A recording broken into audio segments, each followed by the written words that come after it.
Assalamualaikum warahmatullahi wabarakatuh, sahabat Ekspedisi Sultan. Nah, malam ini sekarang kita sudah tiba di Komplek Pemakaman Garisul yang dikenal dengan pemakaman raja-raja Islam. Nah, kita mau lihat nih, walaupun ini di tengah suasana yang sangat mencekam, hujan deras, petir di mana-mana. Mungkin ini pertanda barokah ya, bahwa datang ke tempat ini kita disambut dengan baik. Seperti apa kondisi komplek pemakaman di dalam, atau ada misteri apa yang di dalamnya, mari kita lihat sama-sama ya. Nanti saya akan ceritakan apa yang saya temui di dalam sana. Oke? Salam ekspedisi.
Assalamualaikum warahmatullahi wabarakatuh. Selamat malam sahabat Ekspedisi Sultan.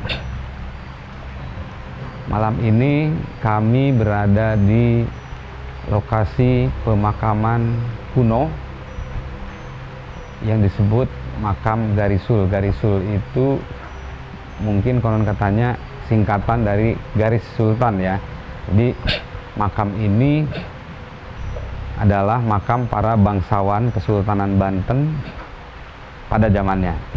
Nah, memang agak sulit menemukan literatur atau literasi yang bercerita tentang makam yang sekarang statusnya sudah merupakan situs cagar budaya yang ada di desa Kalasawah kalau dulu namanya ya. Mungkin kalau Kalasawah itu artinya dari kala jengking atau langir sawah, tapi kemudian berubah menjadi kalong sawah ya. Nah, mungkin ini hampir mirip-mirip dengan desa Jagalpati yang ada di daerah Tutugan Gunung Salak Halimun sana. Supaya tidak terdengar apa namanya agak angker, dirubah dari Jagalpati ke Jagapati. Nah, ini dari Kalasawah menjadi kalong sawah.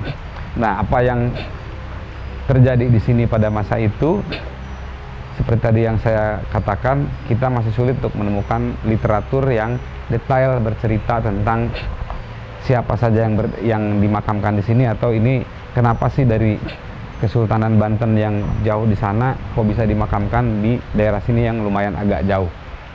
Nah, untuk lebih tahu apa yang ada di sini, saya akan mencoba untuk berkomunikasi gaib dengan para khodam, ataupun kalau saya merasa di sini nih ada semacam kota atau kerajaan goib juga ya.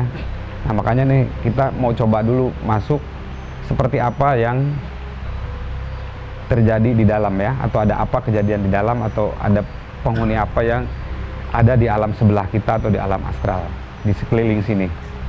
Mungkin 2-3 menit saya akan mencoba untuk berkomunikasi ya. Bismillah.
Jadi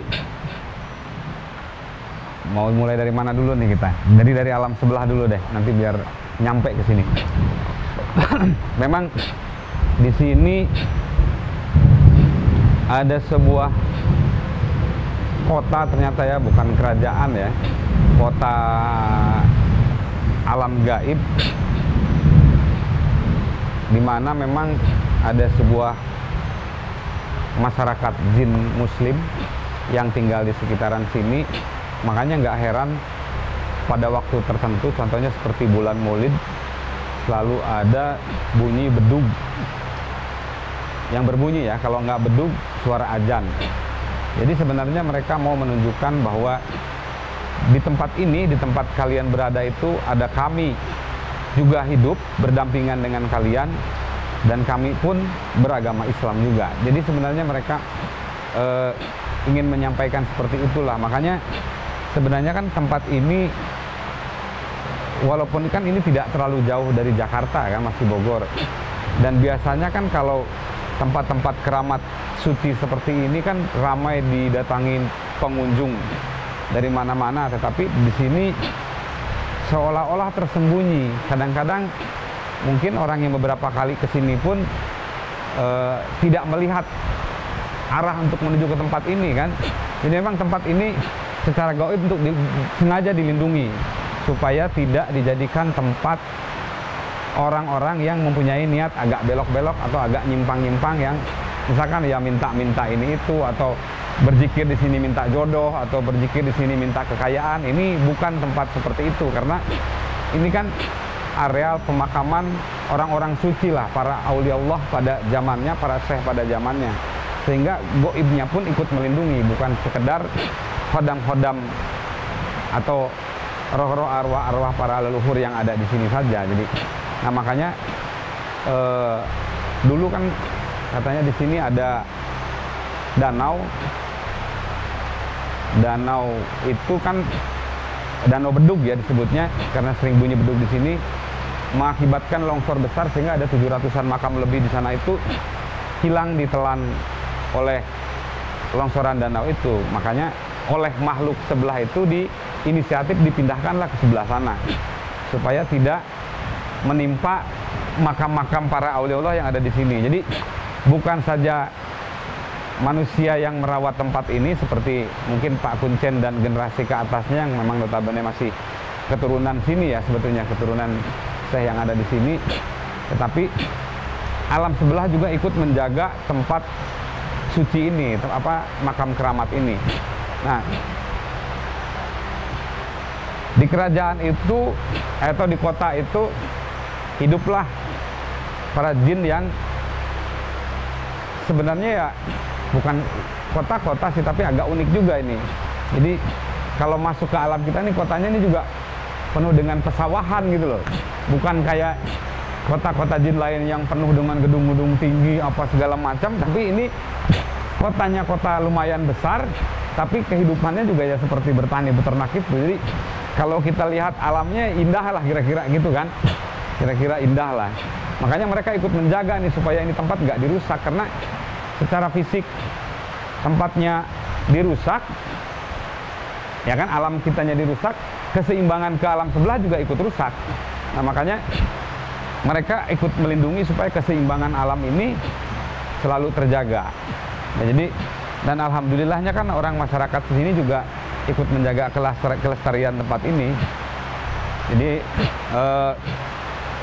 seperti itu ya yang di alam sebelahnya. Nah memang sebenarnya kalau kembali kita kepada kenapa komplek pemakaman ini ada di sini, kan ini memang pemakaman bangsawan Kesultanan Banten.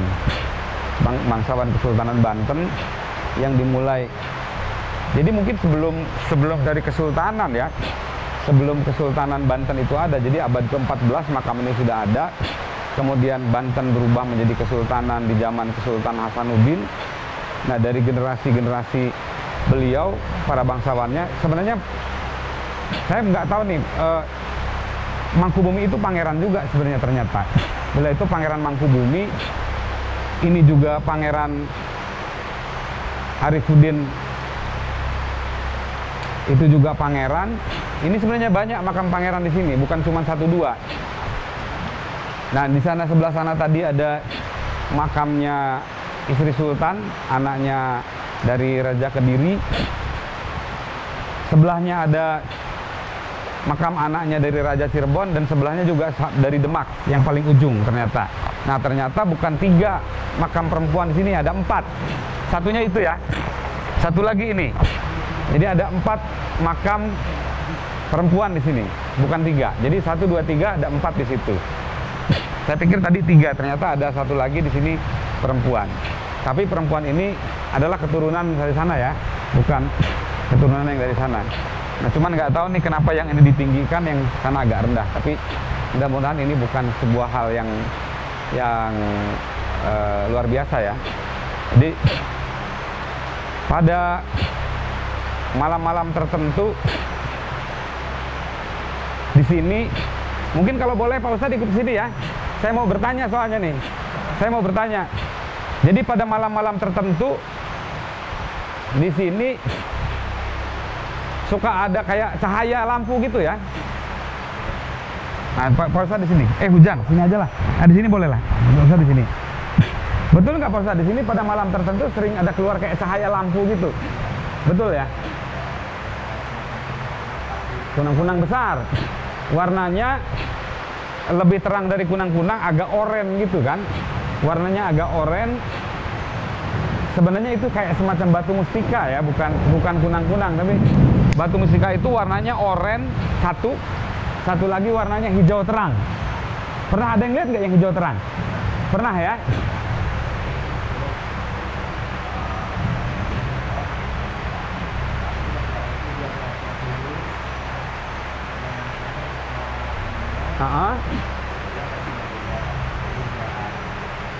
Cahaya itu ya diambil ya,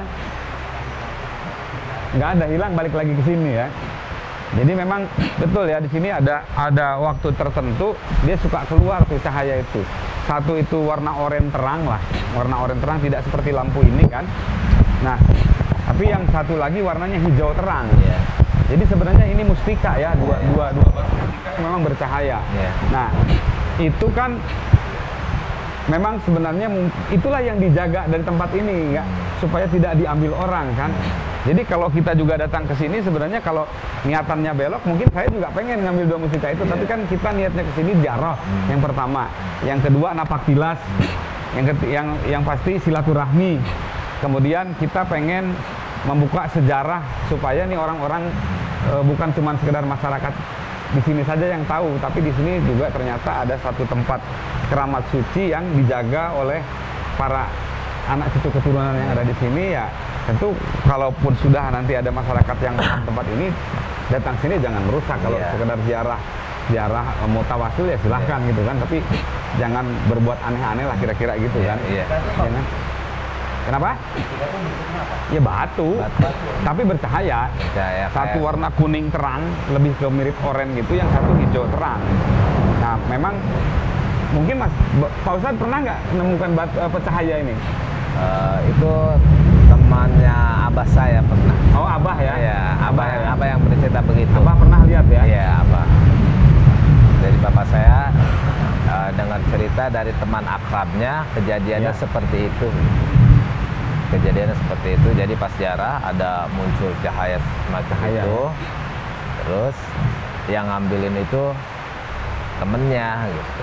Temennya tapi nggak sengaja jarah, dia mah cuma ngantar ya, ngantar peziarah ya. Ya pas diambil, pas dibawa ke rumah udah nggak ada gitu.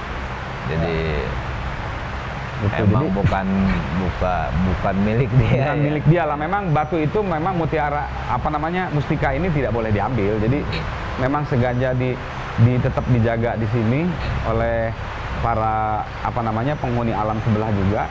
Memang batu itu sewaktu tertentu dia mengeluarkan diri lah untuk dilihat beberapa masyarakat atau orang yang datang sini. Ya boleh dikatakan yang rezeki lihat lah, tapi jangan pernah punya niat untuk ngambil ya, karena memang batu ini nggak boleh diambil. Jadi ibaratnya sebenarnya mustika ini sumber energinya mereka yang ada di alam sebelah lah, gitu. Satu itu, yang kedua memang batu ini adalah bagian daripada mustika untuk menjaga keseimbangan dua alam ini, antara alam gaib dan alam manusia, atau alam astral dan alam semesta ini. Jadi memang ya kalau kita kurang iman melihat mustika itu ya pengen ngambil, pengen ngambil. Karena Bagus sekali. Apalagi yang hijau itu ya, yang hijau. Ya kita tidak menanyakan ke sana karena saya juga nggak berani mendekat ke situ lah. Cuman melihat dari jarak kira-kira 5 meter dilihatin aja. Kita nggak punya niat untuk ngambil, tapi diberikan kesempatan untuk melihat aja sudah alhamdulillah ibaratnya kan. Karena kan tidak semua orang bisa melihat mustika ini. Kira-kira kayak permata hijau itu atau gimana? Bintang. Bukan, ini mustika yang bercahaya, Semacam kelereng. ya. Macam kalau bulatnya iya, tapi kan dia bercahaya gitu loh, bercahaya. Besarnya kayak gimana? Ya kan sebenarnya sih kira-kira sebesar kepalan tangan, tapi karena cahayanya besar kan jadi terlihat besar. Itu kan pendaran cahaya dari mustika itu. Batunya sih, kalau yang kuning itu besar, kalau yang hijau agak kecil ya. Kalau yang kecil yang hijau itu kecil. Kalau yang kuning itu besar, besar kepal, gitu. Jadi mungkin itu penelusuran di alam gaib tentang tempat ini.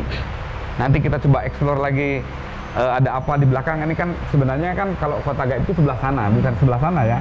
Kalau sana lain. Nah, dulu memang ada pohon yang dikeramatkan di sini ya, sebelah sana. Sebenarnya itu pintu masuknya ke alam sebelah itu Pak Ustadz. Nah, cuman mungkin karena dijaga pohonnya dimatikan supaya nggak ada orang ke situ ya. Pohon nangka tua ya, seperti nangka ya. Angkanya besar ya. Udah nggak ada gitu. Ya, jadi oke, mungkin nanti kita coba explore di tempat lain ya. Demikian para sahabat Ekspedisi Sultan.